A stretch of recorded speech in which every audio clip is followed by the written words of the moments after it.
महासूत्रधर ज्ञानी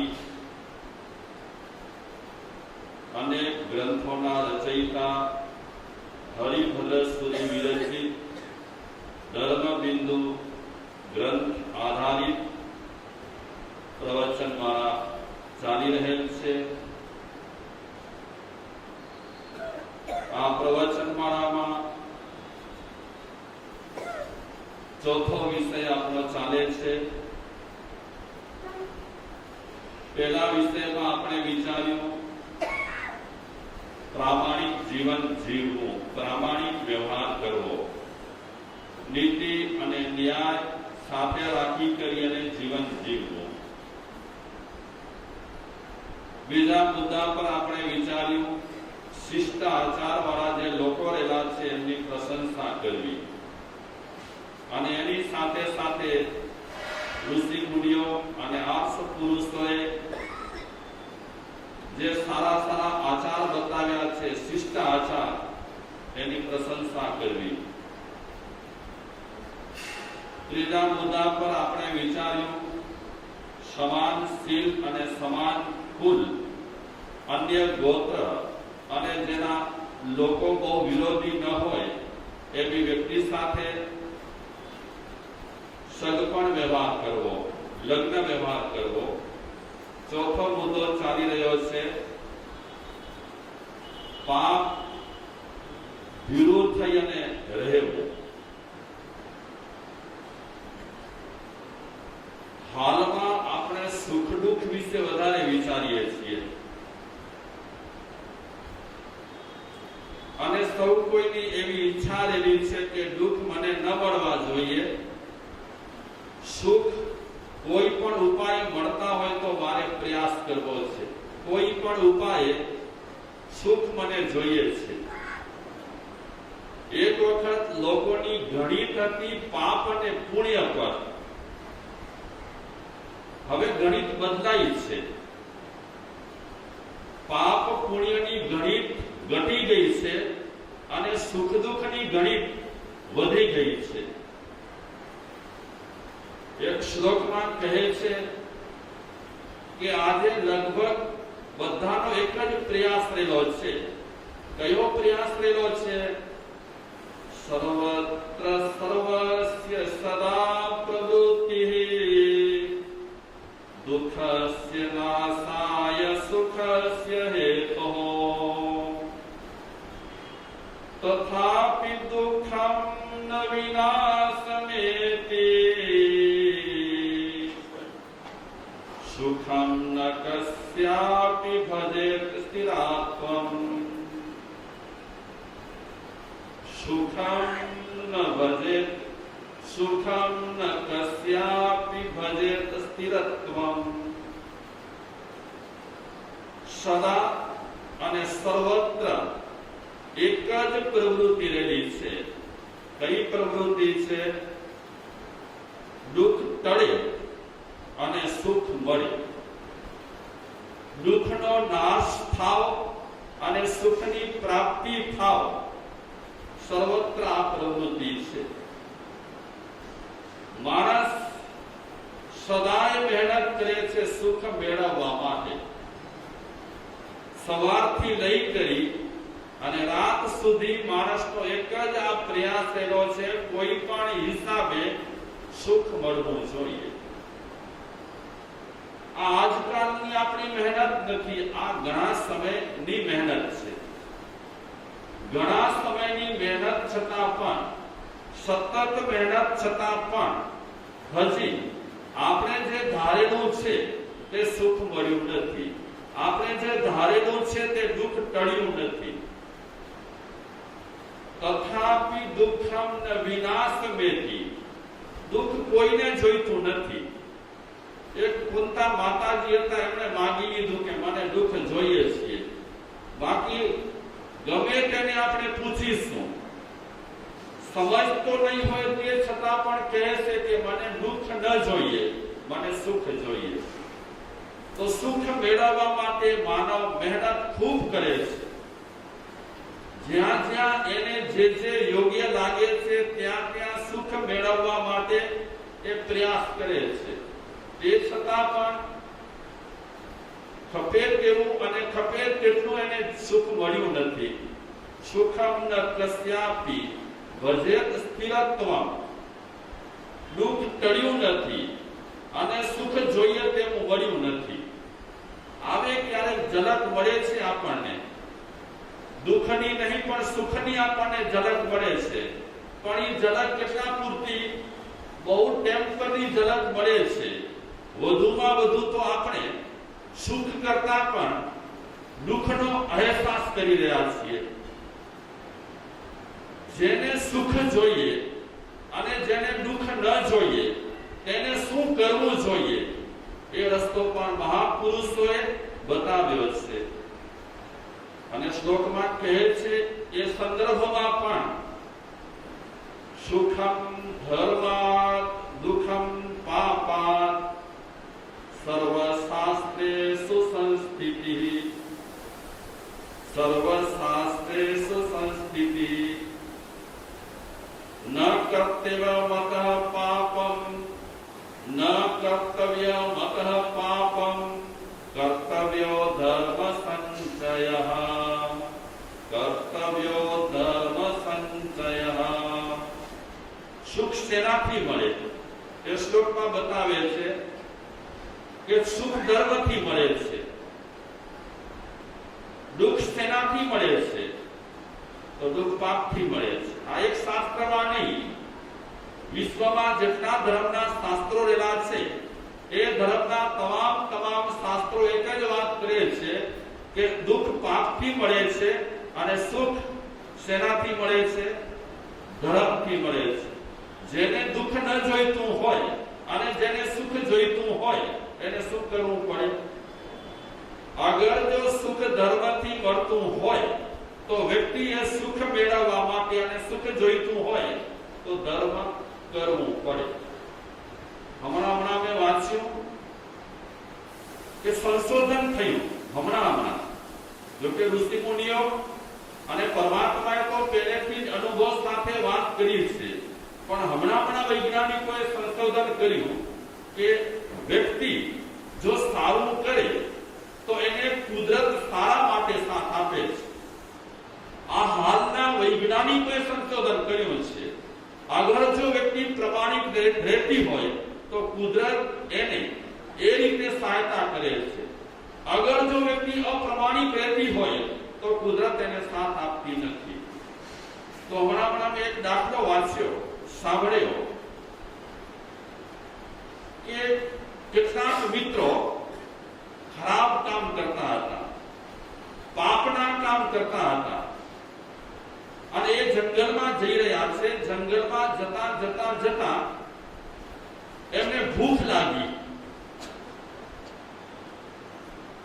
સામે જ્યારે આગળ વધે છે ત્યારે એમને જોયું કે એક ઝાડ છે એમાં ફળ છે.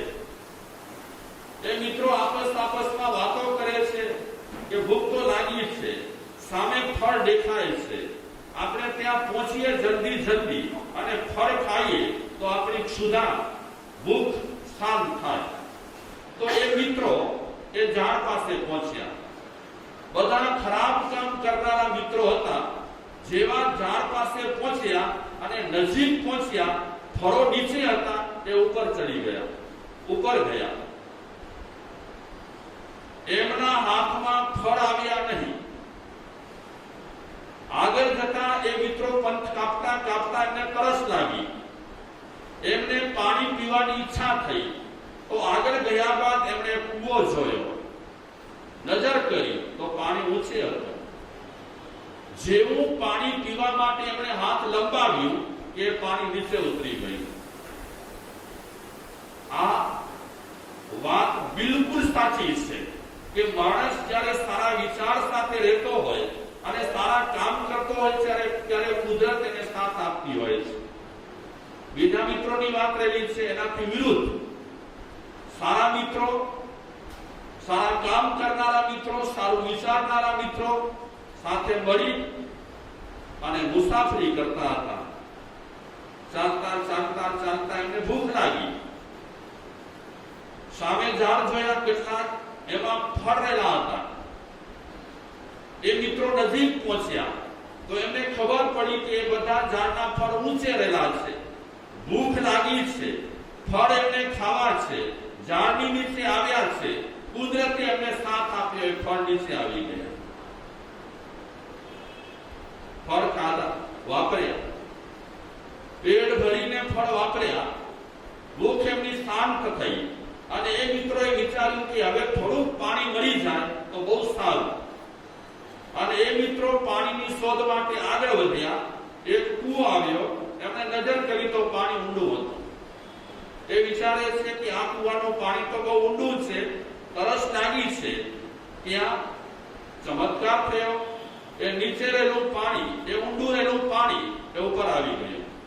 આ એક વાત રહેલી છે, સમજવા જેવી વાત રહેલી છે કે માણસ સારા વિચાર સાથે જીવે અને માણસ સારા કાર્ય સાથે જીવે તો આજની તારીખે આ કળિયુગમાં માણસને કુદરત સહાયતા કરે છે. અને જે વ્યક્તિ ખરાબ વિચાર કરી અને જીવતો હોય અને ખરાબ કામ કરતો હોય એને આજની તારીખે કુદરત મદદ કરતી નથી. કુદરત ઘણી વખત એનાથી હટી જાય છે, પડખે થઈ જાય છે. તો આવું સંશોધન હમણાં વૈજ્ઞાનિકોએ કર્યું કે માણસમાં પ્રમાણિકતા હોય, માણસમાં કરુણા હોય, માણસમાં સારવતા હોય, માણસ સારા વ્યવહાર કરતો હોય તો માણસનું માનસ બહુ સારું રહે અને કુદરત એને ઘણી રીતે સહાયતા કરે. અને જે વ્યક્તિનું માનસ સારું ન હોય, જે અપ્રમાણિક વ્યક્તિ રહેલો હોય, જે નીતિ ચૂકી ગયો હોય, જે વ્યક્તિ હિંસા કરતો હોય એને કુદરત સાથ આપતી નથી. આવું સંશોધન જ્યારે મેં અહેવાલ વાંચ્યા ત્યારે એમ લાગ્યું કે ખરેખર આપણા ઋષિ મુનિઓએ તો પહેલેથી જ વાત કરી છે કે આપણે સારું કરીશું તો આપણને સહયોગ મળશે અને આપણે બુરું કરીશું તો આપણને સહયોગ મળવાનું હશે તે પણ શું થશે? બટી જશે. તો જેને સુખ જોઈતું હોય તેને શું કરવું પડશે? શું કરવું પડશે? ધર્મ કરવું પડશે. XYZ ધર્મ માટે તો ઘણી વ્યાખ્યાઓ થઈ શકે. ધર્મ માટે એક જ વ્યાખ્યા નથી કે મંદિરે જશો તો ધર્મ થઈ જશે. ધર્મની એક વ્યાખ્યા નથી કે તમે ધર્મસ્થળે આવશો તો જ ધર્મ થઈ શકશે. ધર્મની અનેક રીતો રહેલી છે, ધર્મની અનેક વ્યાખ્યાઓ રહેલી છે.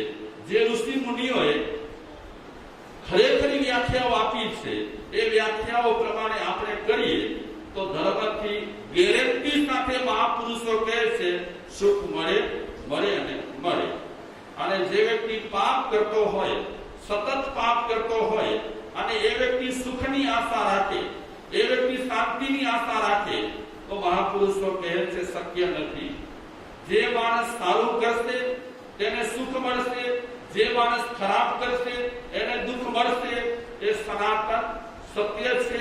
પહેલા એ સત્ય હતું, આજે એ સત્ય ઊભું રહ્યું છે. તો આપણે ચોથા મુદ્દામાં વાત એ કરીએ છીએ, ધર્મ કરવાની વાત નથી કરતા. ચોથા મુદ્દામાં પાપનો કેવલ ભય રાખો. ઘણી વખત આપણા મનમાં પાપનો ભય હોવાને કારણે પણ આપણે પાપ કરતા અચકાઈએ. અને પાપનો ભય જો ઉઠી ગયો હોય, પાપનો ભય જો હટી ગયો હોય તો ગમે તેવા પાપ કરતા આપણને હિચકિચાટ ન થાય.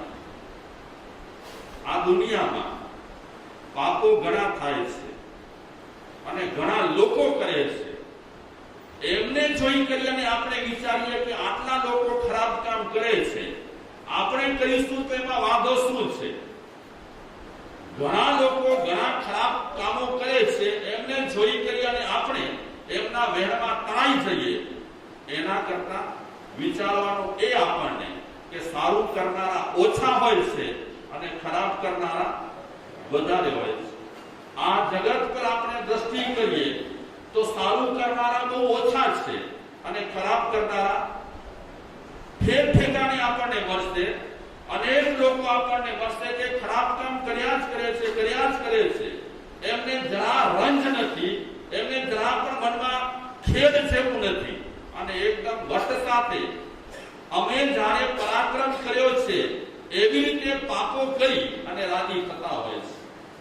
તો દુનિયાને જોઈ કરી અને આપણે વિચારીએ કે ચલો આટલા લોકો જો આવું કરતા હોય, ખરાબ પ્રામાણિક જીવન જીવે છે, નીતિને પડખે રાખી દીધી છે, ન્યાયને તો પહેલેથી નચોવી કરીને ફેંકી દીધું છે, તે છતાં પણ આજના આવા કામો કર્યા છતાં પણ લોકો સુખી છે, તો આપણે પણ આવું કામ ન કરીએ તો ઘણા લોકોને ખરાબ કામ કરતા કરતા કદાચ આપણે ખરાબ કામ કરવા માટે તૈયાર થશું તો આપણે પણ એમના પક્ષમાં વધારો કરીશું. આ દુનિયામાં એક વર્ગ એવો રહેલો છે અને તે પણ ઓછામાં ઓછો વર્ગ રહેલો છે કે પાપ કરતા પૂરેપૂરો ખેદ રાખે છે, પાપ કરતા કરતા અચકાય છે. એટલે ચોથા બોલમાં મહાપુરુષોએ આપણને ચિંતન આપ્યું છે કે કદાચ તમે પાપનો ભય મનમાં રાખશો તો ક્યારેક તમારાથી મોટા પાપ થવાના હશે. એ મોટા પાપ થતા થતા શું થશે? અટકશે. મેં હમણાં જાણ્યું કે 3 જાતના માણસો છે: જગન્ય માણસ, મધ્યમ માણસ અને ઉત્તમ માણસ. જગન્ય માણસ પણ પાપ નથી કરતા, મધ્યમ માણસ પણ પાપ નથી કરતા અને ઉત્તમ માણસ પણ પાપ નથી કરતા. આ મારું વાક્ય સમજાયું તમને? જગન્ય માણસો પણ પાપ નથી કરતા, મધ્યમ માણસો પણ પાપ નથી કરતા અને ઉત્તમ માણસો પણ પાપ નથી કરતા. પાપ કોને નથી કરતા? તો શું કામ કેટેગરી આપી જગન્ય, મધ્યમ અને ઉત્તમ? તો કેટેગરી આપવાનું કારણ શું? કેટેગરી આપવાનું કારણ છે જગન્ય માણસો પાપ નથી કરતા, એમને લોકનો ભય છે કે આવું કઈ કરીશું અને માણસો જોઈ જશે તો, માણસો જોઈ જશે તો અમારાથી આ ખરાબ કામ ન થાય, પાપ ન થાય, એટલે પાપ કરતા અટકી ગયા છે. આ કઈ કેટેગરીમાં છે? હા, જગન્ય. પછી મધ્યમ, પાપ નથી કરતા. શા માટે નથી કરતા? એમને પરલોકનો ભય છે.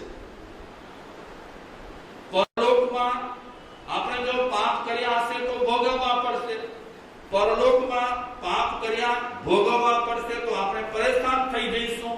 એટલે પરલોકને સારું બનાવવા માટે આ લોકમાં શું નથી કરતા? પાપ નથી કરતા. એ થયા મધ્યમ. ત્રીજા પ્રકારના ઉત્તમ માણસો પાપ નથી કરતા. શોભામાં જ એવું છે, એમને સ્વભાવમાં એમને પરલોકનો ભય નથી, લોકનો ભય નથી, તે છતાં પણ સ્વભાવમાં એવું છે, જેને આપણે કહીએ ને એમની પ્રકૃતિ એવી છે કે એમને પાપ કરવા દેતી નથી.